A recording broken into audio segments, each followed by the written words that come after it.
नमस्कार, मेरा नाम डॉक्टर अनूप तोष्णीवाल है। मैं औरंगाबाद में प्रैक्टिस करता हूँ। मैं मेडिकल ऑन्कोलॉजिस्ट यानी ऑन्को फिजिशियन हूँ। मैंने पहले MBBS GMC Aurangabad, MD medicine Bangalore और टाटा मेमोरियल हॉस्पिटल मुंबई से डीएम मेडिकल ऑन्कोलॉजी किया है। मैंने ये वीडियो इसलिए बनाया है ताकि कुछ ब्लड कैंसर के बारे में आपसे कुछ बात कर सकूँ। ब्लड कैंसर के बारे में आज क्यों बात करनी है? क्योंकि सितंबर महीना जो है, हर साल सितंबर महीना पूरे दुनिया में ब्लड कैंसर के जागृति के लिए मनाया जाता है। अभी आप सब तो जानते हैं कि कोरोना की वजह से कितनी परेशानी चल रही है सबको। तो एक नेशनल क्वेश्चन उठता है कि ब्लड कैंसर के बारे में जानना क्यों ज़रूरी है, अभी जब सब लोग कोरोना से परेशान हैं। तो मैं आपको ये बताना चाहता हूँ कि कोरोना से जो डेथ का चांस होता है, दैट इज़ ओनली 2 टू 4%। लेकिन ब्लड कैंसर का मरीज़ अगर सही समय पे उसकी ट्रीटमेंट ना शुरू की जाए या सही समय पे अस्पताल ना पहुँचे, तो जो उसका डेथ के चांसेस जिसे हम मोर्टेलिटी रेट बोलते हैं, वो अराउंड 95 टू 100% माना जाता है। तो इस बीमारी में ऐसा नहीं किया जा सकता कि अभी कोरोना है, हम अस्पताल नहीं जाएँगे या अभी कोरोना है, थोड़ा कुछ समय बाद जाते हैं, 1-2 महीने बाद जब कम हो जाए या जब कोई दवाई आ जाए तब जाइए, ऐसा नहीं हो सकता है। ब्लड कैंसर के लिए अगर सस्पिशन है, यानी उसके बारे में शक है या अगर ब्लड कैंसर डायग्नोज़ हुआ है और उसके ट्रीटमेंट के लिए अगर आपको रेफ़र किया गया है, तो ब्लड कैंसर का ट्रीटमेंट हमेशा अपर हैंड लेगा कोरोना के ट्रीटमेंट या कोरोना के डर से। तो हमें ये ध्यान रखना है कि अगर कोई भी मरीज है आपके आसपास है, अगर कोई भी ब्लड कैंसर का मरीज है तो उसे प्लीज आप मदद कीजिए, उसकी उसे उसका हौसला बढ़ाइए ताकि वो अस्पताल जाए और ट्रीटमेंट ले, क्योंकि बहुत कम चांस है बगैर ट्रीटमेंट के ब्लड कैंसर का मरीज ज्यादा दिन तक रहे। इस विषय से हटके भी अब हम अपन समझ चुके हैं कि ब्लड कैंसर क्यों उसका ट्रीटमेंट टाइम पे होना ज़रूरी है, क्योंकि बहुत खतरनाक है। लेकिन ये ब्लड कैंसर होता क्या है? बेसिक क्वेश्चन आता है कि सबके मन में कैंसर क्या होता है और ये ब्लड कैंसर क्या है? तो कैंसर जो है, ये जो आपके जो सेल्स होते हैं शरीर में, जिसे हम पेशी बोलते हैं मराठी में, इसका अनियंत्रित स्वरूप से विस्तार होना, ये बढ़ती ही जाती है। जनरली अपने बॉडी में जैसे कार में ब्रेक होता है, सिर्फ एक्सेलेरेटर नहीं होता, उसे ब्रेक होने का भी ज़रूरी है। वैसे शरीर में भी ऐसा नहीं है कि हमेशा ही हर चीज़ की ग्रोथ होनी चाहिए। एक सही समय पे उसका ब्रेक लगना ज़रूरी है। तो कैंसर में क्या कि ये जो ब्रेक है वो फ़ेल हो जाता है। इस कारण से शरीर में जो पेशियाँ हैं, वो जो जो सेल्स हैं, वो अनियंत्रित स्वरूप से बढ़ती जाती है। अभी ब्लड ब्लड यानी एक मिक्सचर होता है, ब्लड के अंदर प्लाज्मा होता है और कुछ सेल्स होते हैं, जैसे डब्ल्यूबीसीज, आरबीसीज और प्लेटलेट्स, जैसे मराठी में पांढरा पेशी, सूक्ष्म पेशी व लाल पेशी असे म्हणतात। तो ये जो है इनका अनियंत्रित वाढ होने से, यानी इसका बहुत ज्यादा ग्रोथ होने से कैंसर होता है। तो अब कैंसर के लक्षण क्या है? यानी कौन-सा मरीज़ को आप सस्पिशियस करते हैं कि जो आपके बाजू में हो या आपके घर में हो या आपको ऐसी कुछ चीज़ें हो जिससे आपको लगे, शक आए कि ये कैंसर होगा? इसके अंदर भूख कम लगना, वज़न कम होना, हीमोग्लोबिन बहुत ज़्यादा बढ़ जाना या बहुत कम हो जाना, प्लेटलेट बहुत कम हो जाना या प्लेटलेट बहुत ज़्यादा बढ़ जाना, डब्ल्यूबीसीज़ बहुत ज़्यादा बढ़ जाना या बहुत ज़्यादा कम हो जाना, शरीर के किसी भाग से खून रिसना या बार-बार फिर से पेशेंट को बुखार आना या किसी शरीर के भाग में गांठ बन जाना या बहुत ज़्यादा सीवियर पेन होना। ये कुछ कुछ चंद लक्षण हैं कि जिससे आप एक सस्पिशन हो सकता है पेशेंट को कि अंडरलाइंग ब्लड कैंसर हो। तो इसका सरल उपाय ये है कि आपको जानना है कि है या नहीं है। आप अपने पास के एक फिजिशियन या कोई भी डॉक्टर के पास जा सकते हैं। वो आपका कुछ ब्लड टेस्ट करेंगे, क्लिनिकल एग्ज़ामिनेशन करेंगे। उसमें most of the time clear cut पता चल जाता है। अगर अ, ऐसा पाया जाता है कि कुछ सस्पिशन है, तो उसको कंफर्म करने के लिए हम और कुछ स्कैन करते हैं।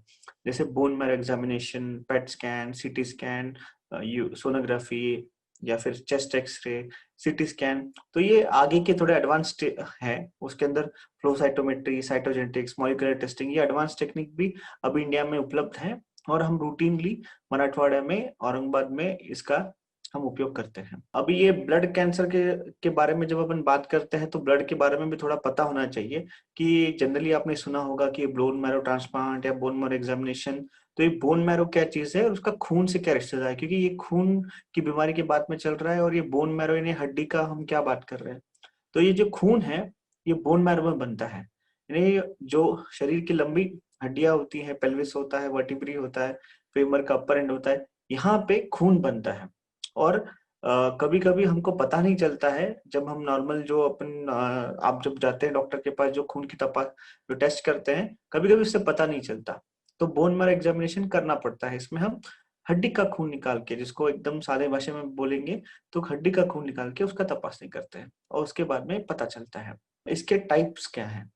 तो इसके टाइप्स जो हैं वो थोड़े मेडिकल टर्म्स हैं, जनरल पब्लिक को उतना नहीं समझेगा, फिर भी मैं आपको उसके टाइप्स बता देता हूँ। मेनली ये ल्यूकीमियाज और लिम्फोमाज में डिवाइड होता है। लिम्फोमाज में B cell lymphomas, T cell lymphomas, NK cell lymphomas, ऐसे कई सब टाइप होते हैं।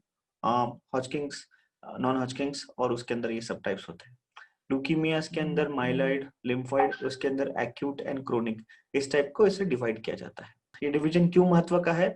क्योंकि हर ये टाइप सारे कैंसर के एक टाइप नहीं है, ये कैंसर में मल्टीपल टाइप्स होते हैं। हर एक का प्रोग्नोसिस, हर एक का ट्रीटमेंट, हर एक का कॉस्ट ऑफ ट्रीटमेंट, हर एक का कॉम्प्लिकेशन, हर एक से बचने की संभावना अलग अलग होती है। इसलिए बहुत जरूरी होता है कि जब ब्लड कैंसर कोई बोलेगा, ऐसा जरूरी नहीं है कि हर ब्लड कैंसर जानलेवा हो। कुछ ब्लड कैंसर अगर ट्रीटमेंट की तो बहुत अच्छा उसका रिस्पॉन्स आता है, और उससे पेशेंट को जान का खतरा उतना नहीं रहता है। इसके कारण क्या है, ये नेशनल क्वेश्चन उठेगा कि ठीक है, ब्लड कैंसर के अपने को पता चल गया कि ब्लड कैंसर है क्या, उसके एग्जामिनेशन है या क्या सिम्टम्स है जिसे अपने को शक है, लेकिन ये होता क्यों है, ये अपन इसको प्रिवेंट नहीं कर सकते क्या? तो 100% कैंसर प्रिवेंट नहीं कर सकते। कुछ कारण हैं जो हम अपनी लाइफ से कम कर दें तो कुछ अपने को प्रोटेक्शन मिलता है, कुछ संरक्षण मिलता है कि ये ना हो, लेकिन ऐसे 100% कोई गारंटी नहीं है इन चीजों से ना करने से कैंसर ना हो। सब बस रिस्क कम हो जाता है। जैसे कुछ कुछ कैंसर जो है वो रेडिएशन के एक्सपोजर से होते हैं, या कुछ हम कार्सिनोजन मानते हैं, कुछ सब्सटेंस होते हैं कि कुछ केमिकल्स रहते हैं जो शरीर में जाए तो उससे ल्यूकीमियाज होते हैं, लिम्फोमास। फॉर एग्जांपल बेंजीन, जो बेंजीन के स्मेल जाता है, या बेंजीन जो यूज करते हैं रेगुलरली, पहले जो यूज करते थे वर्कर्स, उससे कैंसर हुआ था। एज, जैसे जैसे एज बढ़ता है वैसे वैसे ब्लड कैंसर का रिस्क बढ़ता है। स्मोकिंग, टोबैको च्यूइंग, अल्कोहल, इनका एक इनडायरेक्ट रिलेशनशिप माना गया है। कुछ इन्फेक्शन है जैसे इप्स्टीन बार वायरस हो गया, बीकेसेल हो गया, ऐसे कुछ पार्वो-B19, ऐसे कुछ टाइप के रेयर कैंसर्स होते हैं, रेयर वायरसेस होते हैं, जिसकी वजह से भी माना जाता है कि कैंसर होता है। और बहुत सारे मरीजों में ऐसा कभी भी पता नहीं चलता कि क्यों कैंसर हुआ है। तो कुछ कुछ कैंसर के अपने को कॉजेस पता नहीं चलते। इसका ट्रीटमेंट कैसे करते हैं? तो जैसे मैंने बताया कि सारे कैंसर खून के एक जैसे नहीं होते।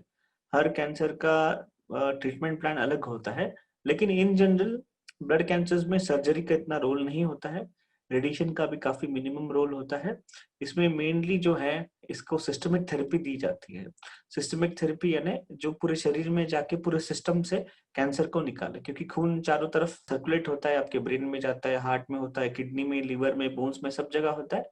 तो हमको ऐसी दवाई देनी चाहिए जो सब जगह घूमे और चुन चुन के इन कैंसर सेल्स को मारे। तो जो सिस्टमिक थेरेपी है उसको जो जनरली हम 3 सब टाइप्स में ब्लड कैंसर में डिवाइड करते हैं। कन्वेंशनल कीमो, साइटोटॉक्सिक कीमोथेरेपी जिसे बोलते हैं, या सिर्फ सादी भाषा में कीमोथेरेपी। सेकेंड थिंग जो अभी लेटेस्ट आया है, टारगेटेड थेरेपी और इम्यूनोथेरेपी। तो साइटोटॉक्सिक कीमोथेरेपी में ये जो दवाइयां हैं, ये कैंसर सेल को मारती हैं। कैंसर सेल को मारते मारते कुछ नॉर्मल सेल की भी मृत्यु हो सकती है, इसलिए इसमें थोड़ा साइड इफेक्ट ज्यादा होता है। टारगेटेड थेरेपी यानी ये डिजाइनर मॉलिक्यूल्स होते हैं, ये स्पेसिफिक टारगेट को ध्यान में रख के आर्टिफिशियली बनाए गए हैं, तो इसीलिए इसको टारगेटेड थेरेपी बोलते हैं, क्योंकि ये किसी स्पेसिफिक टारगेट को जाके हिट करता है और उसी टारगेट को मारता है। और इम्यूनोथेरेपी जो है, जो 2018 में नोबेल प्राइज डिक्लेयर हुआ था उस चीज को, इम्यूनोथेरेपी जो है ये आपके इम्यून सिस्टम को बढ़ाता है, और ये आपका इम्यून सिस्टम, ये आपकी बॉडी कैंसर मारना शुरू कर देती है। rather than कोई दवाई मारे, ये डायरेक्ट जाके कैंसर को नहीं मारता है, ये आपके बॉडी के थ्रू आपके बॉडी को जागृत करता है और आपका बॉडी फिर कैंसर को मारता है। फोर्थ थिंग है बोन मैरो ट्रांसप्लांट।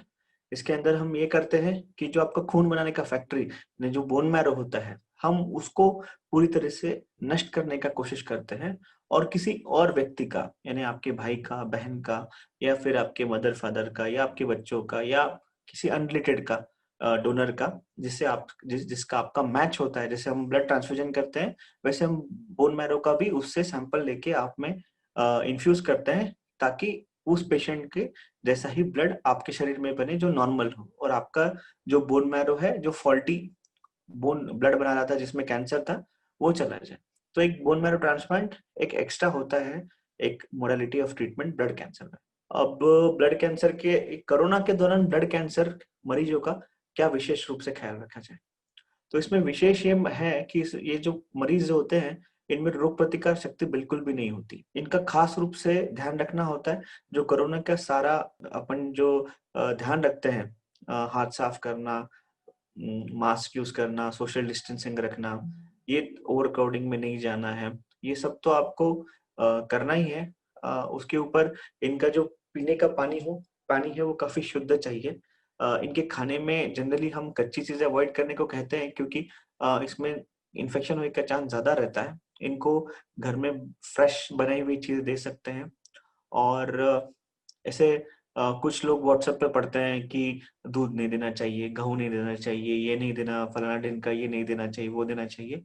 ऐसा कुछ नहीं है, आप मरीज को सब दे सकते हैं। सिर्फ अगर किसी मरीज को डायबिटीज है, किडनी का प्रॉब्लम है, या कुछ स्पेसिफिक फूड एलर्जीज है, उसका ध्यान रखिए। बाकी घर के सारी चीजें दे सकते हैं जो साफ सुथरी हो। उनको कुछ कुछ लोग बोलते हैं कि फ्रूट्स नहीं देना है या फ्रूट जूस नहीं देना है, आप वो भी दे सकते हैं।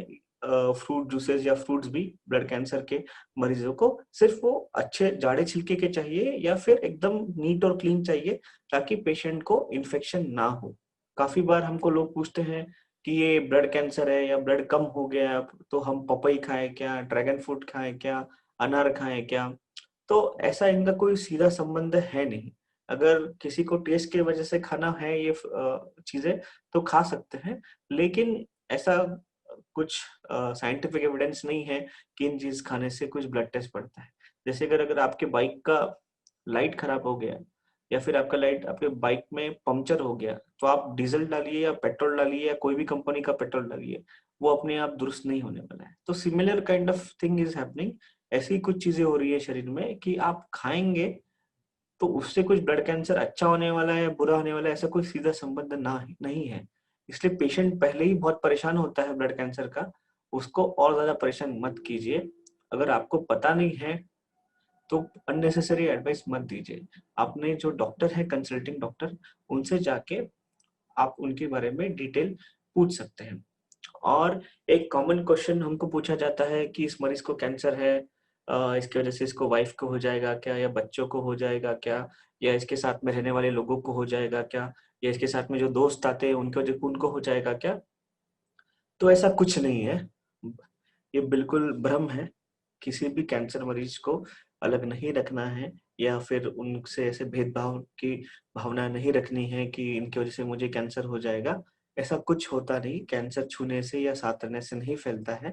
कैंसर एक जेनेटिक बीमारी है, ये क्रॉस इन्फेक्शन, ऐसे इन्फेक्शन जैसे कोरोना है, ट्यूबरक्लोसिस है, एचआईवी है, ऐसे नहीं फैलता है। किसी भी पेशेंट को बिल्कुल भी ऐसे भावना मत आने दीजिए कि आपने उनको अलग रखा है, क्योंकि उनसे कैंसर फैल सकता है। इसके अलावा एक मैं संदेश ये देना चाहता हूँ कि जब तक कैंसर का डायग्नोसिस पूरी तरीके से नहीं होता है, या कोई भी मेडिकल कंडीशन का डायग्नोसिस नहीं होता है, specially related to leukemias, lymphoma, इनका बहुत हाई सस्पिशन है, यानी ब्लड कैंसर की संभावना बहुत ज्यादा है।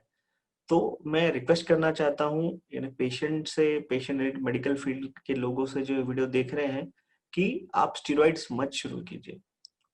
किसी भी सस्पेक्टेड ब्लड कैंसर के पेशेंट्स को स्टेरॉइड मत सस्पेक्ट कीजिए तब तक उनका डायग्नोसिस कंप्लीट नहीं हो जाता, या अगर स्टेरॉइड शुरू करना है तो किसी कैंसर विशेषज्ञ से बात करके ही एक्सट्रीम मेडिकल इमरजेंसी की सिचुएशन में स्टेरॉइड शुरू किया जा सकता है, वरना आप स्टेरॉइड शुरू मत कीजिए। स्टेरॉइड शुरू करने से जो हमको एविडेंस चाहिए होता है डायग्नोसिस के लिए, वो नष्ट हो जाता है। सेकंड बात है, वो अंडर ट्रीटमेंट हो जाता है पेशेंट का।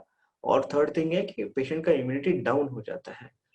मेरा ये एक बहुत निवेदन है मेडिकल फील्ड के लोगों से कि जब तक पेशेंट का डायग्नोसिस ना हो, पेशेंट को अननेसेसरी स्टेरॉइड्स मत दीजिए।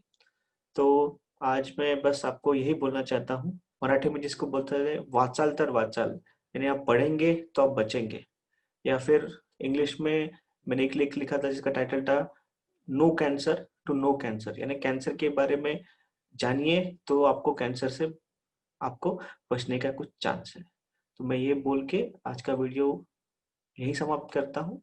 मुझे सुनने के लिए आप लोगों का धन्यवाद।